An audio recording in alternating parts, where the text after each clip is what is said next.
Hello friends, સ્વાગત છે તમારું મારી યુટ્યુબ ચેનલ કુકિંગ વિથ ગુજુગલમાં। આજે હું તમારી સાથે શેર કરીશ ચીઝ બોલની રેસીપી।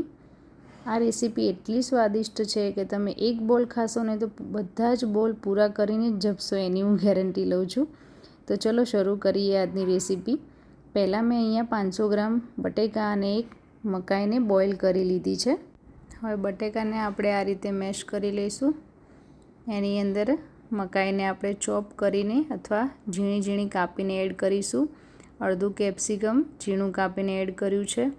1 ચમચી આદુ મરચાં લસણની પેસ્ટ, અડધી ચમચી ચીલી ફ્લેક્સ, 1 ચમચી નમક તમે તમારા હિસાબથી વધારે ઓછું કરી શકો છો, અને બારીક કાપેલા ધાણા।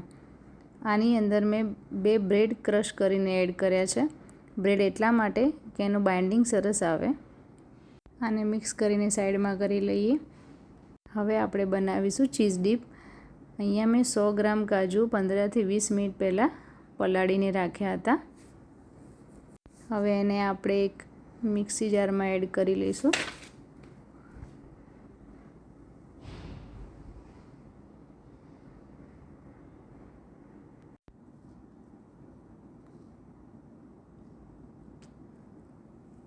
આમાં આપણે એડ કરીશું 2 ચમચી દહીં। દહીં એકદમ મોળું લેવાનું છે, બિલકુલ પણ ખાટું લેવાનું નથી। અડધી ચમચી એમાં આપણે નમક એડ કરીશું। નમક તમે તમારા સ્વાદ અનુસાર એડ કરી શકો છો। અને એમાં મેં એક ચીઝ ક્યુબને આ રીતે હાથેથી મેશ કરીને એડ કર્યું છે।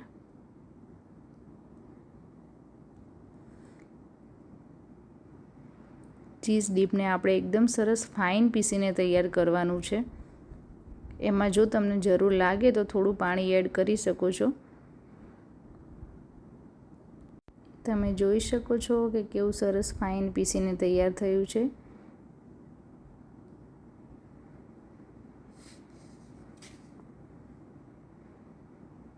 એમાં મેં અડધી ચમચી જેવું મિક્સ હબ એડ કર્યું છે। મિક્સ હબ એટલા માટે કે એનો ટેસ્ટ એકદમ સરસ ઇન્હેન્સ થાય।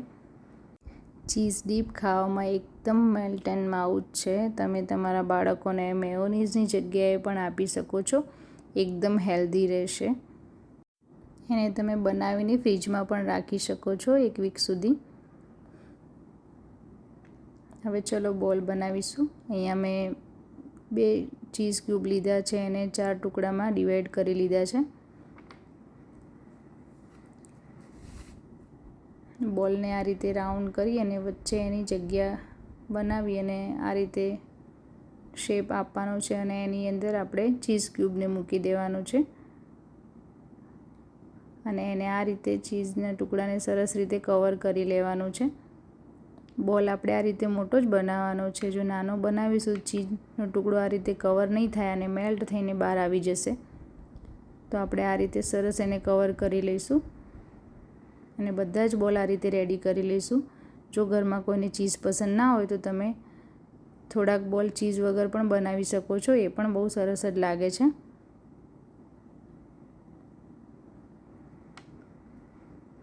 આ રીતે મેં બધા જ બોલ રેડી કરી લીધા છે।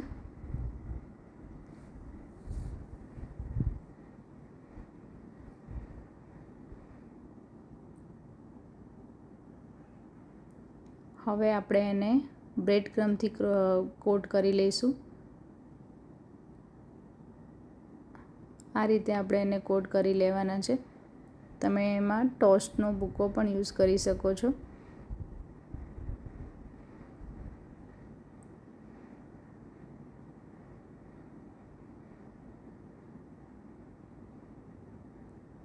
આ રીતે બધા જ બોલ રેડી કરી લઈશું, અને હવે આપણે લઈશું અપ્પમ પેન।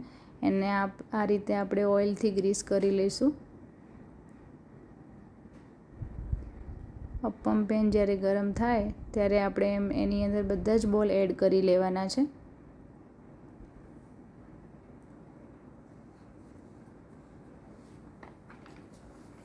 આ રીતે મેં બધા બોલ એમાં એડ કરી લીધા છે।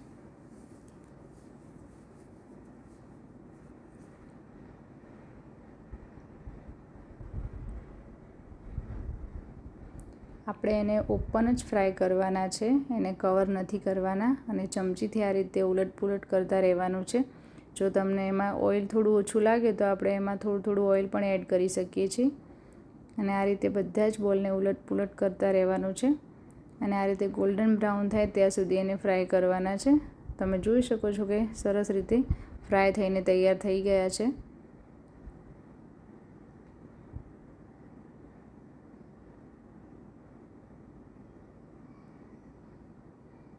આ રીતે આપણે એને ફ્રાય થઈ જાય એટલે એને પ્લેટમાં કાઢી લેવાના છે.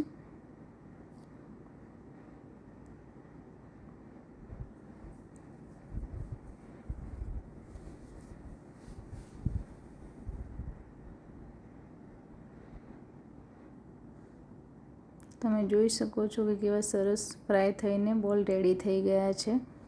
હવે આપણે એને એક તોડી અને જોઈશું